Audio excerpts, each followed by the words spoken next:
Looking at the Amazon space today in 2021, if you were to get started again today, would you do anything differently than when you got started in 2016? Yes, I would do everything completely differently. What I would do is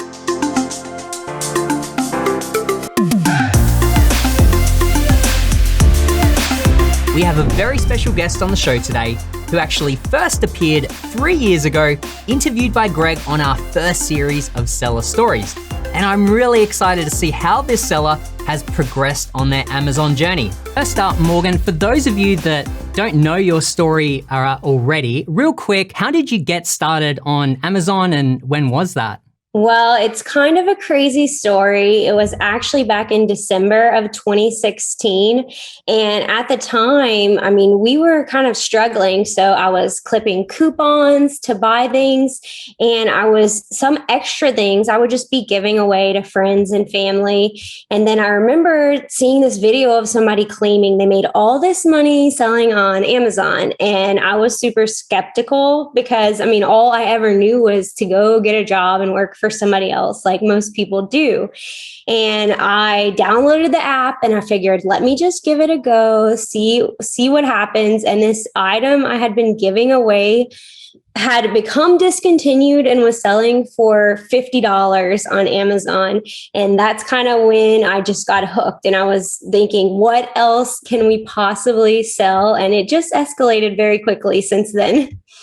Amazing. And so tell me real quick, what does your business look like today? Today, our business is totally different than the last time that I spoke with Jungle Scout. It's absolutely crazy because last time I spoke with y'all, I had just left my corporate job maybe 1 week prior. And since then, we have done over $4.5 million in sales. And our life has just totally changed. That's incredible. I believe it was in July 2018 when you last spoke to Greg.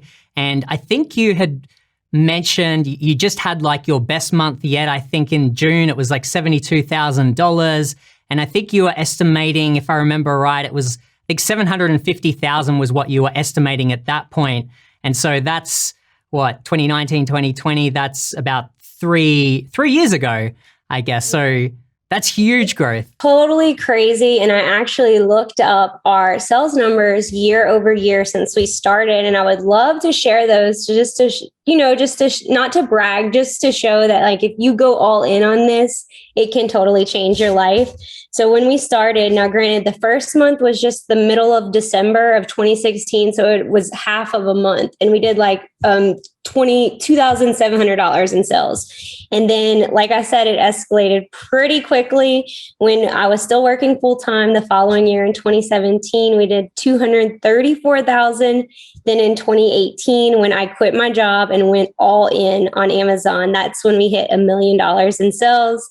And then in 2019, my partner was also able to leave his corporate job and we did $1.5 million in sales. This is all out of our house with no employees, just us. And then in 2020, even with the pandemic, we still hit 1.2 million in sales. And now in 2021, with half a year left, we're already at $500,000 in sales. So it's very life-changing, to say the least. Yeah, that's huge. Well, congratulations on such amazing success. And of course, all the hard work that you had to put in to get there. Now, on the topic of going all in, as you were talking there, I'm curious, when you quit your job and you were presumably then able to spend a lot more time working on the business, how significant do you feel that you being able to now work full-time on the business, did you see kind of a really big jump in the business at that point? Or what sort of difference did that make? I'm curious to hear. It was a huge difference. Our yearly sales went from 234,000 to 1 million. It's just, when I was working full time, I was getting up an hour earlier. I was going to sleep an hour later, and I was devoting lunch breaks anytime that I could. But it's stressful juggling, 40 plus hours a week at a job and then your side hustle, which I think it is great to start selling on Amazon when you have a job, because it can allow you to have money to invest in your inventory and your products. And it's always good, to have a backup plan in case it doesn't work out. But if you fully focus on something, just all those hours you're spending doing a job that you might hate, you could actually be putting them towards something that can create a lifetime worth of income for you and your family. So I think that is the scariest thing to do. Nobody wants to lose their health insurance. I mean, there's so many reasons not to do it, but taking that risk is, I mean, it was such a weight off my back the day that I quit. And I mean, I still look at that day as one of the best days of my life, even now, this many years later. Did you find when your partner quit his job and joined the business sort of full time as well, did that make kind of a big impact on the business as well, and in terms of growth? Yes. I mean, we did $500,000 more the following year. And it's stressful, even if one person's at home working on one business all day and then the other gets home and it's like, you want help, but you have to understand they were working all day as well. So now it's definitely not easy working full time with a partner, but it's something that we've been able to balance, and it has allowed us to get a Sprinter van, and we can travel for months at a time while our business runs itself remotely. So if you're willing to make, temporary sacrifices, you can have huge long-term gains that will just totally change your entire life. Yeah, that's amazing. Now, I remember when you were talking to Greg last, I think you had mentioned aspirations to travel and that sort of thing. How has your life changed now compared to before, when you were working the corporate job as well as your partner? What are you doing differently? Are you traveling more, or what does your lifestyle look like? I feel like that life I had previously was a totally different life, because our life is nothing like that anymore. I mean, a little backstory on us. My partner used to be a sugarcane farmer, and I used to wait tables and bartend, and then I went into corporate sales. And once we started selling on Amazon, I mean, we never even thought we'd be able to afford to travel places. And now, and even if you could afford it, a lot of people don't have the time off. Now it is just totally different. We just spent Christmas in Tulum. We basically can travel whenever we want to. I mean, besides the pandemic, of course. Money is not a thing that we have to worry about anymore. All these financial stresses that we had previously are just gone. And the money is great. That's awesome. And don't get me wrong, we have been broke before, so we appreciate it. But that's not even the best thing about selling on Amazon. The best thing is having the freedom. Like the freedom to live life on your own terms. If it's 10 a.m. and we want to go in our living room and work out with our dog, we can do it. If we want to take the day off work and go ride on our boat, we can do it.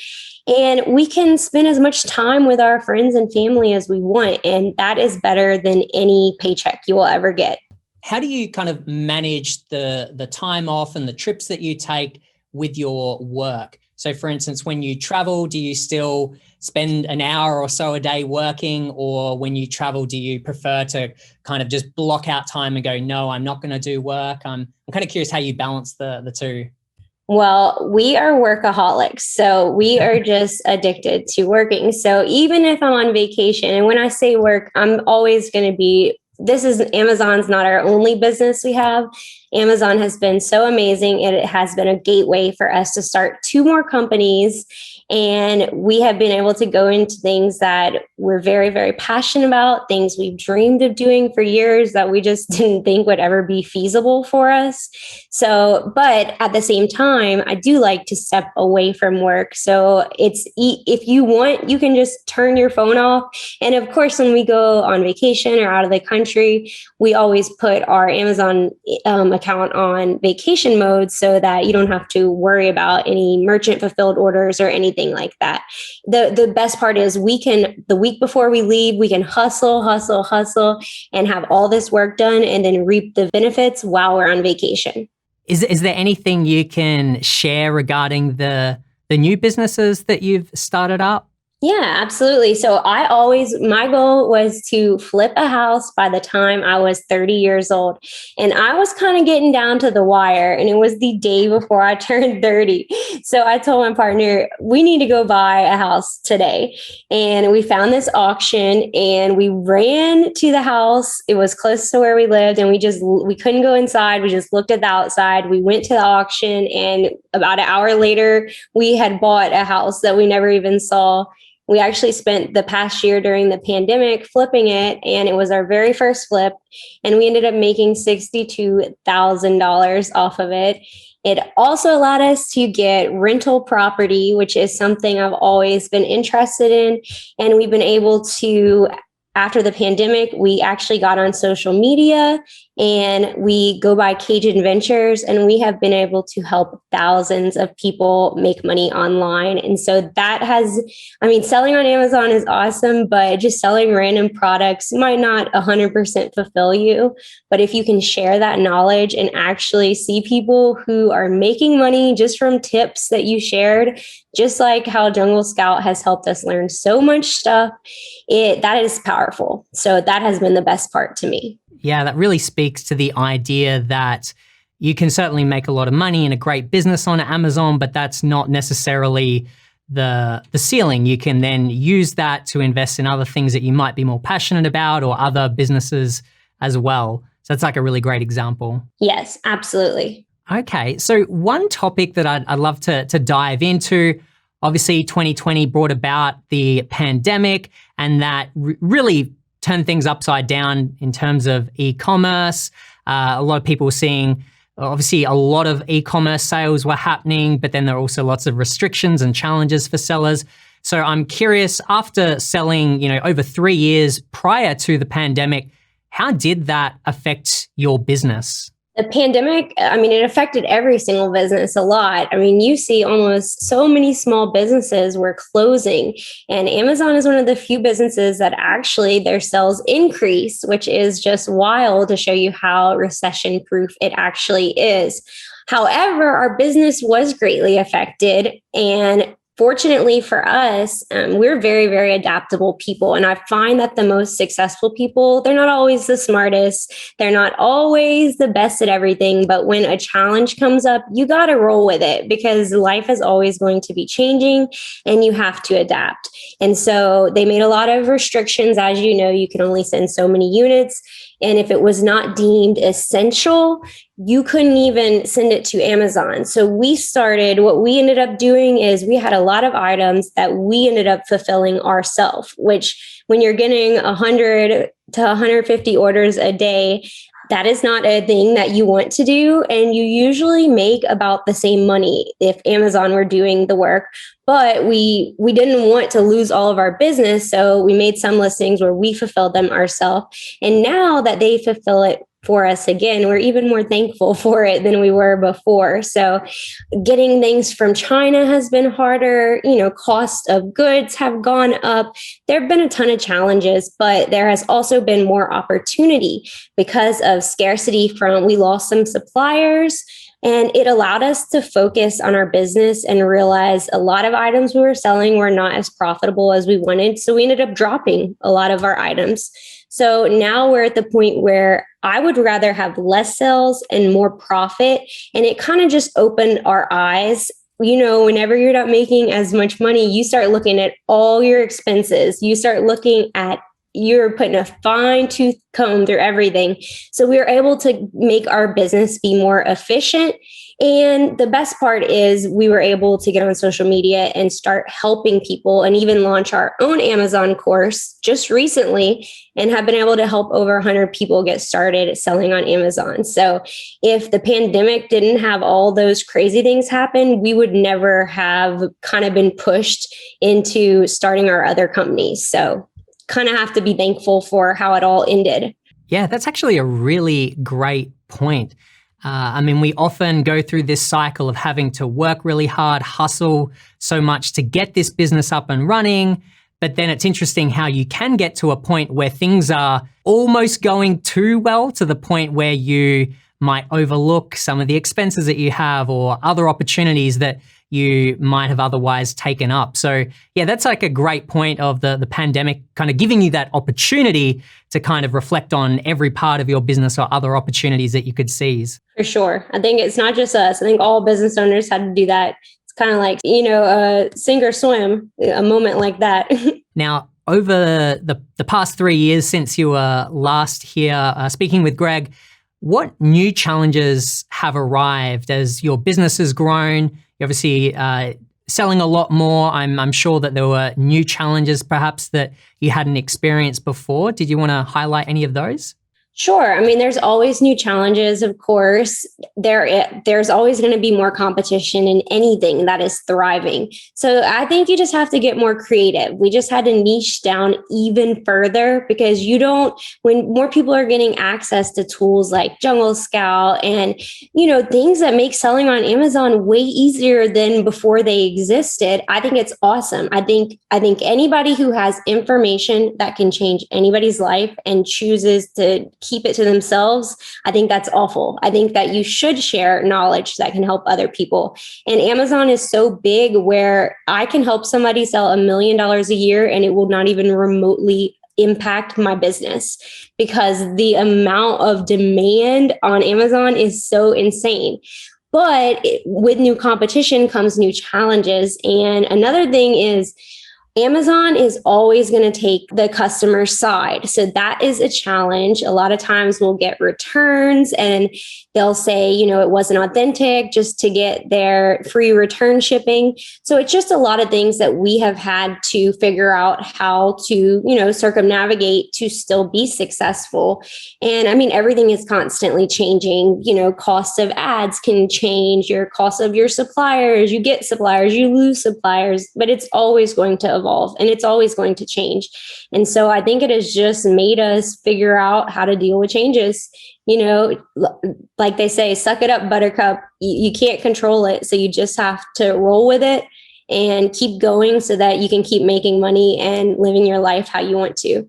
Yeah, I think that's a great point and sort of a testament to this, what I'd call a required attitude or skill or mindset of being flexible. Like you said, that you're very adaptable to any situation.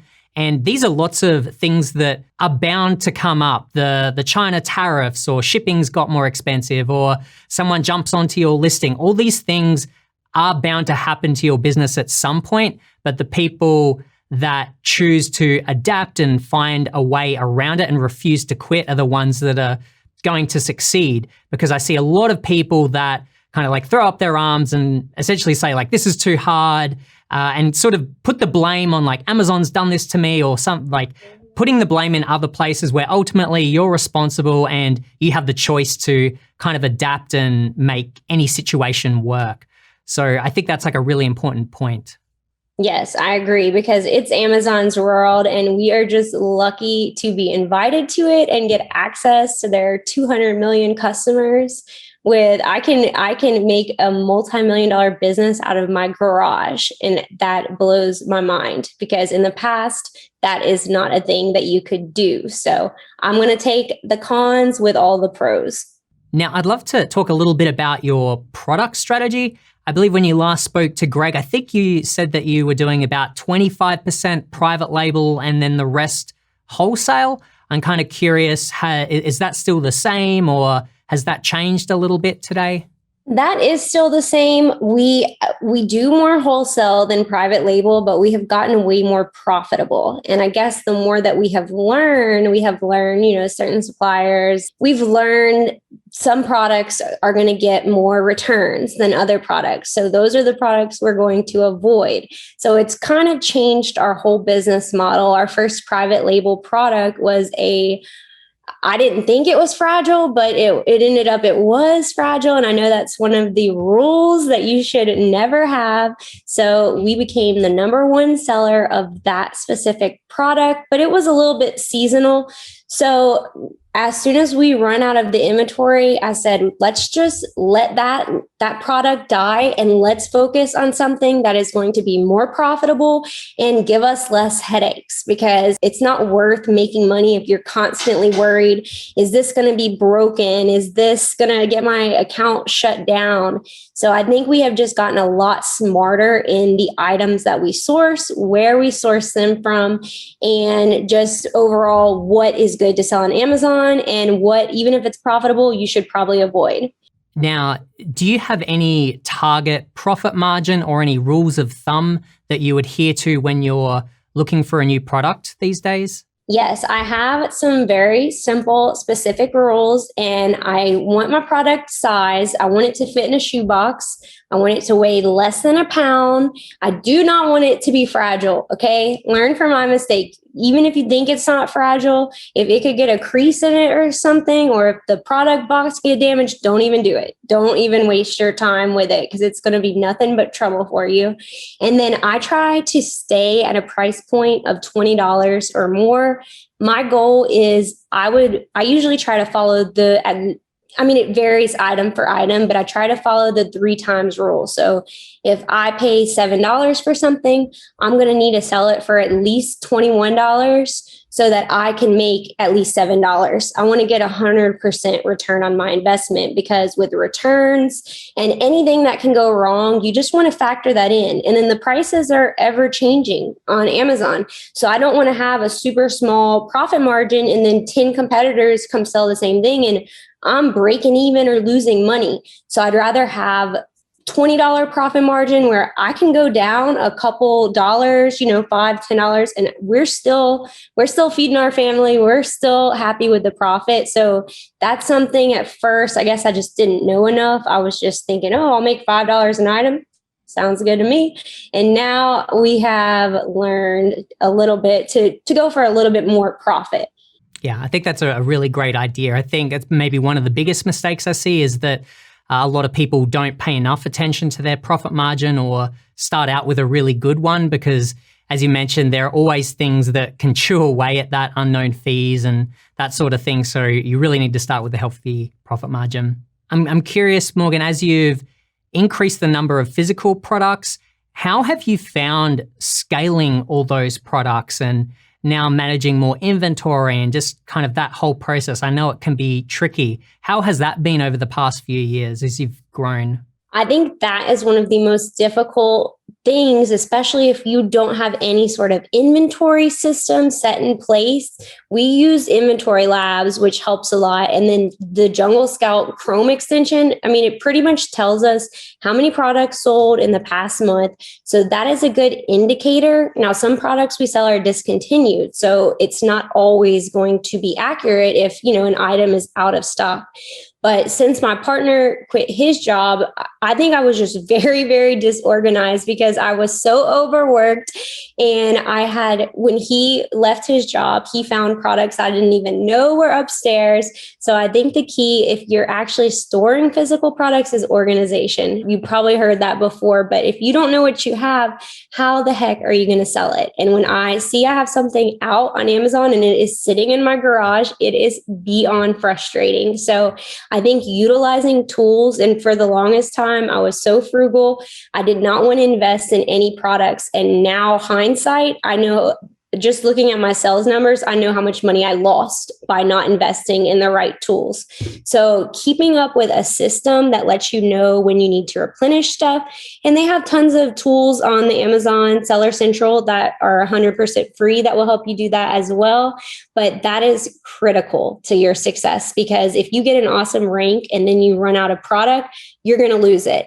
So don't do all the work just to ignore these little things that are actually really big things. Yeah, I think that's a really good point. It's definitely not the most popular topic or something that people like to think about. We're always thinking about how can we get more sales and how can we, thinking about PPC or all these other things. But usually you tend to forget about or not worry too much about how much stock you have and kind of all the back end things that are really important to the running of your business. Yes, very true. So I'm curious, is there anything that you're doing differently these days in terms of sourcing products or shipping? Yes, we have changed. Our whole business model has changed. The exciting thing about Amazon is there is a huge market now for digital products, which is incredible because you're going to skip the shipping. It's not going to break if the postal service doesn't touch it. And there's a lot of print on demand that you can do. It's just insane. And Jungle Scout is really what has opened our eye to it, because I feel like it's a cheat sheet, because we don't care if we like any of our products. We have hundreds of products, and I would not personally buy one, not because they're not good quality, just because I have no use for them. But we don't care about that. All I care about is if somebody's buying that product, I want them to buy it from me. And so 2021 is a whole different ball game. You can make a lot of money on Amazon without having any inventory. And we used to have our entire upstairs filled with inventory. And I think the future is really digital products. And so that is the direction that I would like to go in. And I think it's something really powerful that, my partner and I, we're both from trailer parks. We did not come from money. We did not have a lot of money to invest. We started off selling books that we got from Goodwill, 8 books for $1. And we just kept, when we first started and we were making $1,000 a month on Amazon, that was a lot of money for us. I mean, for us at that time, which is crazy to think about, because since we started selling on Amazon, I actually became a self-made millionaire by the time I was 30. And just thinking back to when I'd have $100 in sales a day and we're just doing happy dances around our house, it's crazy when you put your time and effort 100% into something, how much it can just blow up and go crazy. So I think you should constantly evolve and change as the market changes. Yeah, that's super interesting. You mentioning digital products. I'm curious then, I'm sure that the product creation processes perhaps changed. I imagine you're working with designers more and having to think more about creative, something that you maybe wouldn't have had to have thought about as much when it came to physical products? That is correct. I mean, just to give you an example of a product, a lot of people are making print on demand journals, for example, and you don't even need a designer. If you want one, you can go on Fiverr, Upwork, and for less than $20 have a whole design made for you. Or you can go on somewhere like canva.com and for totally free, design a cover of a journal, and then you can go on a site and they print on demand when somebody orders. You don't actually ever physically touch a product. And this can be done with t-shirts. It can be done with any product. So a lot of times you can just look at Google Trends and just see what are people searching for at that moment. And you know what, if something flops, you didn't put any money into it. You just created this idea. And if it does really well, then even better. So I think it's a game changer because it doesn't matter where you come from. It doesn't matter how much money you have. It doesn't matter what your family has or doesn't have. The internet it has an insane amount of opportunity and it can totally change your finances. And so are you talking about the Amazon print-on-demand services or a combination of that and other print-on-demand services? Yeah, you can do both. I know they have like KDP that a lot of people utilize, but you can even take your digital products and evolve and sell on other sites with them. So it's really, if you get creative, the options are endless. So Morgan, as your business has grown, when you spoke to Greg last, you were just running it all by yourself. Now your partners kind of joined you full time. Is it just the two of you running it, or have you expanded and brought on anyone else or a team? It's just the two of us. I'm kind of a control freak, so I'm kind of scared to bring anybody on, but I think we might bring on a virtual assistant in the next month or two, mainly just to help with our social media and maybe our advertising and things like that. But I think that it just depends on your business model. You can create a business model where you don't even need employees, or you can create a business model where you can get, hundreds of people jobs. It's whatever path you decide to go down. But we've been able to achieve this success with just the two of us, with no experience selling online at all. And in terms of social media, is that for your other business or is that for your physical products on Amazon? Our social media, we teach people how to make money online in various ways. We don't promote any of our Amazon products on there. I mean, Amazon handles all of that for us. I would hate to just shove a product down somebody's throat like that. And that's the beauty of Amazon, is you don't have to be on Facebook messaging any of your friends and family to support you. They already have the demand. You just supply the product. And so, Morgan, looking back now, how do you feel like you've grown as a person since you started selling on Amazon? Since selling on Amazon, I feel like a totally different person. My entire perspective has changed. And I think from going from an employee for a company to your entire livelihood 100% revolves around what you do. So if you fail, that's on you. You can't blame your boss. You can't blame your terrible coworkers. That's a lot of responsibility. But when you succeed, it's the same thing. That's because of the work that you put in and what you did. And not only that, now the freedom that I have, that to me is the most powerful thing in the world. I don't have to set alarm clocks. I don't have to wake up and go somewhere that I hate. I don't even have to leave my house, and I get to stay home with my dog. So selling on Amazon, it has been awesome, but it's more the freedom that it's allowed our life that I think is the best thing. Looking at the Amazon space today in 2021, if you were to get started again today, would you do anything differently than when you got started in 2016? Yes, I would do everything completely differently. What I would do is I would quit my job way sooner, because I stayed in my job for a year after selling. And we were at the point we were waking up and we were making more before we went to work than we made the entire day at work. And so it just makes you dread being at that place. And then also I would use the knowledge that I have gained as far as what products do well, what products don't do well, which ones are most likely to be returned. And I would focus on products that have an affordable price point. But instead of, I had got a lot of seasonal products. And during that season, that's awesome. But when that season's over, you just are stuck with these products. And I would focus on replenishables.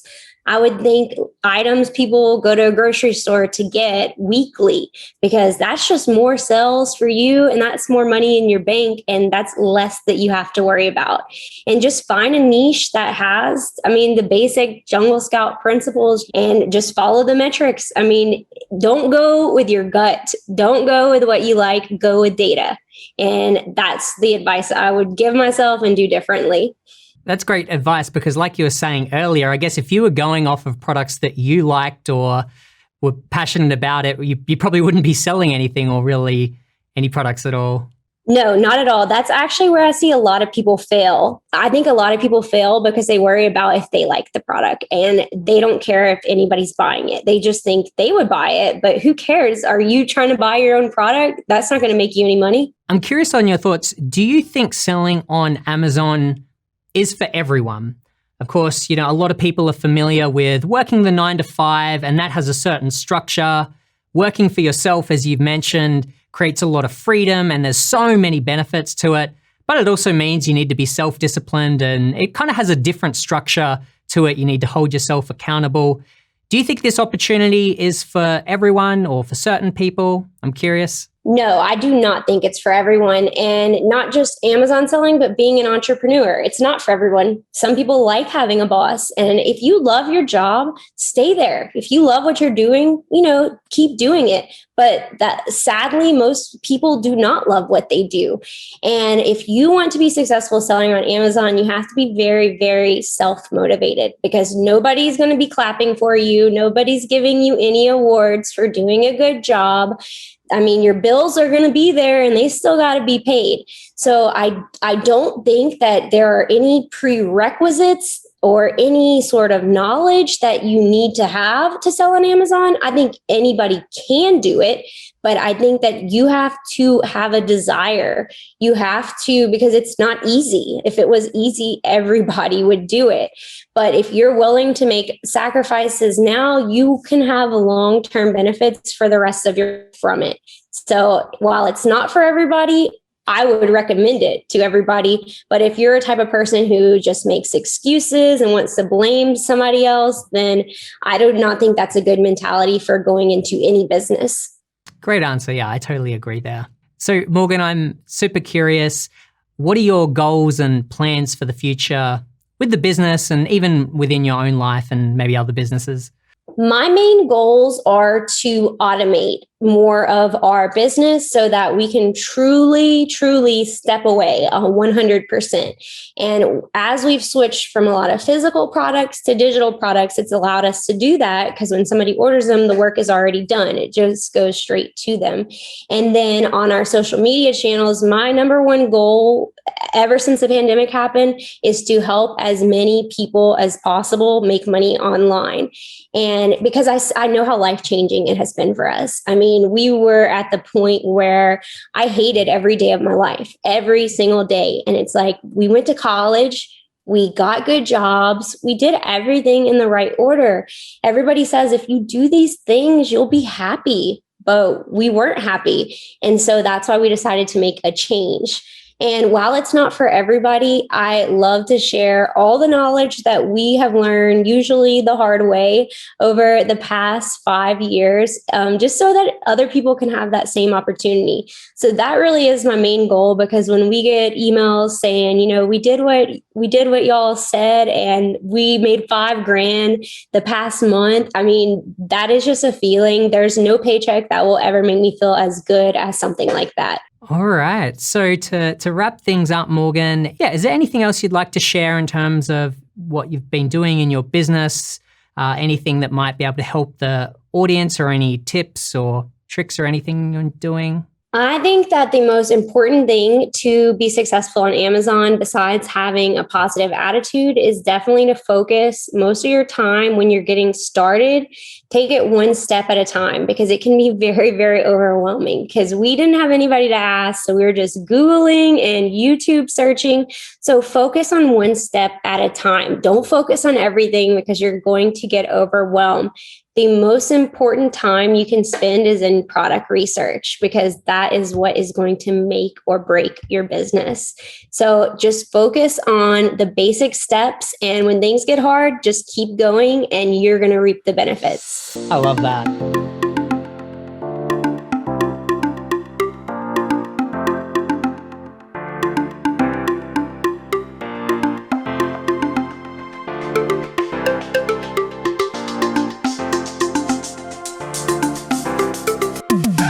That wraps up yet another Jungle Scout seller story.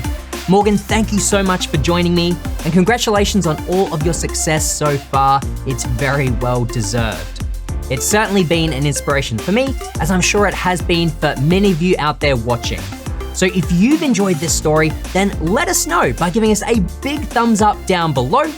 And if you're embarking on your own Amazon seller story and you're determined to break through just like Morgan, then comment below, I commit.